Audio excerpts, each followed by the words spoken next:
4 more signs you're maturing as a car enthusiast. This is actually the second video to another video that I've made. You don't have to watch them in any particular order, so you can check the first one after this one. Another sign that you're maturing as a car enthusiast is actually fixing broken parts / maintaining a car instead of modding it. So if you let small problems on cars fester, it will eventually become a major problem. This usually leads to a lot of noobs selling the car because they spent way too much money on clapping out and putting stupid mods on it instead of fixing a car, and then this process continues with every new owner, so it gets more and more clapped until unfortunately it just breaks completely or gets wrecked, and now that car has been removed from the pool of remaining cars of that model, which causes it to appreciate even further and blah blah blah. This also causes a lot of fanboys to fleet from their enthusiast phase and say stupid crap like, bro, E36s are so unreliable, I don't get the hype around it, or I thought SR20s are supposed to be reliable, why is it breaking, or LS engines are overrated, mine won't even crank. This is, like I said, a responsibility issue. Being mature means actually fixing a car first, because the reality of cars is that they aren't invincible. Internet and video game culture has made a lot of new enthusiasts have a shorter attention span, but also too much romanticism about cars. One of which being that they completely forget that cars need a lot of tender love and care, especially when they have 200, 300, even 400,000 miles on them. It doesn't matter the reputation of an engine. A 2JZ or LS, it's still gonna need extra maintenance than it normally would have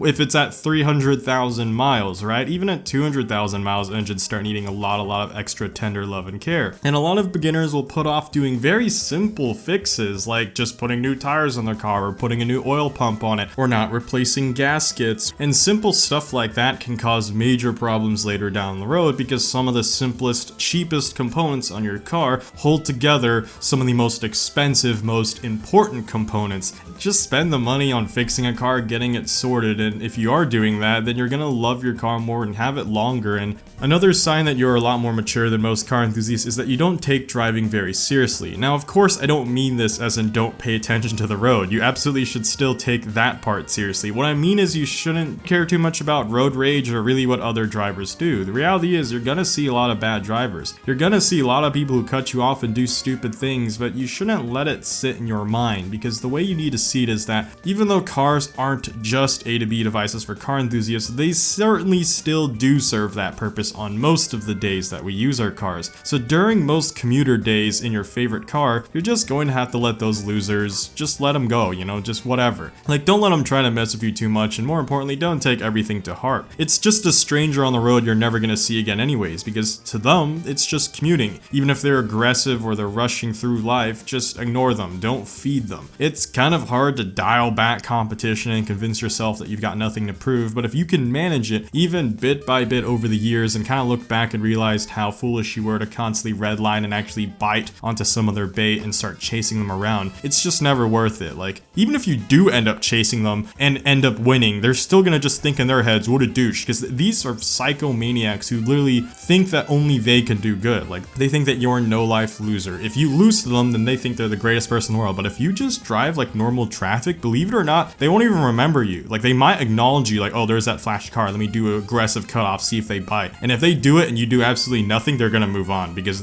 that was just 2 seconds of their life. They're gonna move on and see another car. But if you bite once, then you've let them win. And here's the worst part: if something bad happens to you while you're giving chase to them, they're gonna be the first ones to laugh at you, and they're gonna post a video, think it's funny. Don't do it, all right? There's a lot of days where I just chill in the right lane. You know, I used to be someone who constantly liked driving in the fast lane and pass lane, and since riding in the right lane, I noticed how peaceful life was. I was just like, wow, I can sandwich myself between 2 semis. Obviously, I'm still giving myself adequate space to brake as well as having decent visibility, but when you're on the far right lane surrounded by semis and you look over to the left, you really never realize how stress-free driving is and how relaxing it actually is. It's kind of like being a baby elephant huddled around other big elephants. It's really nice actually. And of course, someone's probably gonna point out, what about all the rock chips? You know, I don't care. I have PPF on my Z06, but even if I didn't, I kind of don't care about rock chips. Whatever, I'm gonna get them when I'm driving regardless.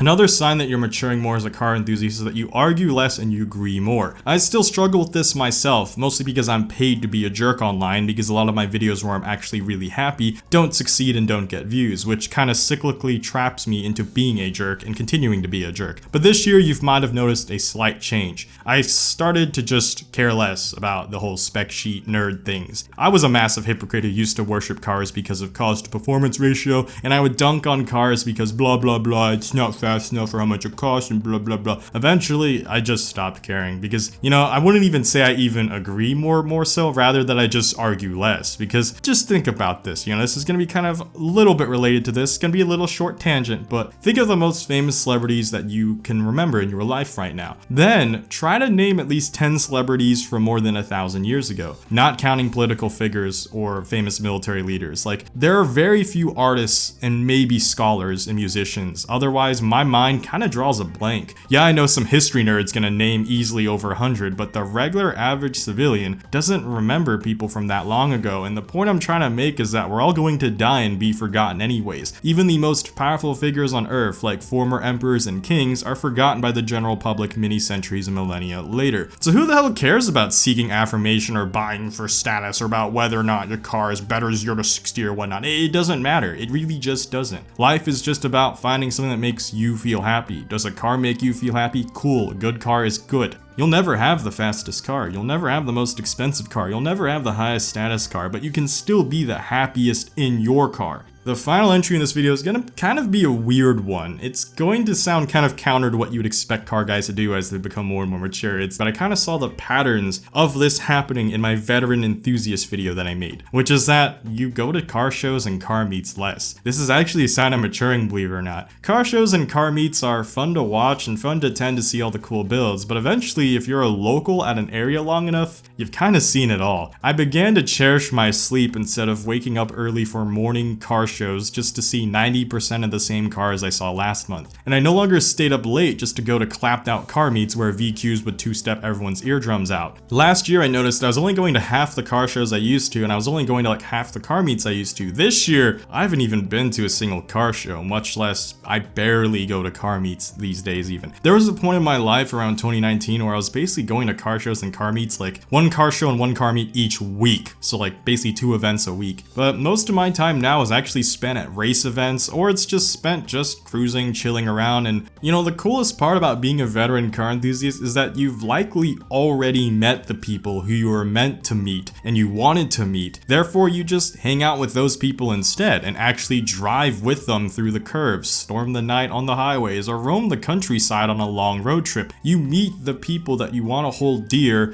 through some of the events you attend in your earlier days of a car enthusiast, and then you kind of are like, this is good enough, these are the people I like, these are the people I want to be with, I don't really care about meeting new people. A trap that I see a lot of beginner enthusiasts get stuck in is constantly seeking the approval of strangers. This links back to the other entry in this video with wanting to impress random people on the road and just taking driving way too seriously, like thinking everything's a race or thinking that you have to rev your car at every stoplight. It's kind of the same with car meets. Sure, you may see these people at meets every so often, but at the end of the day, they're still just strangers, and most of them will be strangers to you. And the next time people meet, it always results in like a weird circle jerk kind of feeling. Like, if you've attended car meets, maybe some of you've noticed this too, depending on what car meets you go to. Some of them aren't like this, but most of them are. And you're supposed to stand there with them and also go ooh and ah, and you're just standing there now pretending to respect them in hopes they pretend to respect you back. And car shows honestly aren't much better. I've had friends who were turned off by people who are so obsessed with winning trophies and then displaying it everywhere they go. It just feels so vain, you know? It basically screams like, this is the only reason I'm here. Give me a piece of brass and wood. Like, the reason you should go to a car show or car events in general is to engage with people, talk about cars, not to freaking flex about how many trophies you have. Like, it just felt like a giant ego jerk fest. Now, that's not to say everyone that you meet at a car meet is going to be fake. Just kidding, they are. Meets suck, clout culture sucks, clout ruin car shows, also race events are way better. Like, most of my lifelong friends came from hanging around the local autocross course. The few friends I have carried over from meets and shows also ended up not going to meets and shows anymore. They got tired of them also. Like, it was still worth going to car meets in your earlier phases of a car enthusiast because it's still worth finding those people. I know that sounds mushy and cheesy, but life is best lived in moderation, you know? It's nice to have 10 people who respect me 100% instead of having 1 million people who only admire me 1%.